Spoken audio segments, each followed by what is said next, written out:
deaf to the negative talks Imagine of myself other people. cutting his hand. Huwag mong bibigyan ng oras at ng pansin yung mga naninira sa ko. iyo. Huwag mong sasagutin yung mga Imagine myself taong may sinasabi cutting his hand. na ayaw sa iyo kasi they are not worth your Gusto ko. time.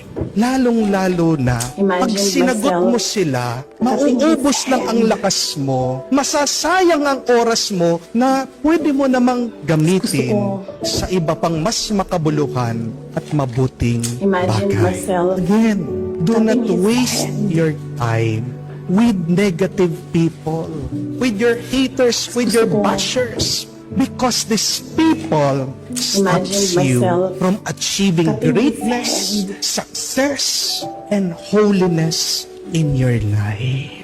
Be ko. deaf to the negative talks of other people. Imagine myself Huwag mong bibigyan ng cutting his oras at ng hand. pansin yung mga naninira sa iyo. Huwag mong ko. sasagutin yung mga taong may sinasabi na Imagine ayaw myself sa iyo kasi cutting his hand. they are not worth your time. Lalong-lalo na pag sinagot mo Gusto ko. sila, mauubos lang ang lakas mo, masasayang ang oras mo Imagine na myself pwede mo namang gamitin cutting his hand. sa iba pang mas makabuluhan at mabuting bagay.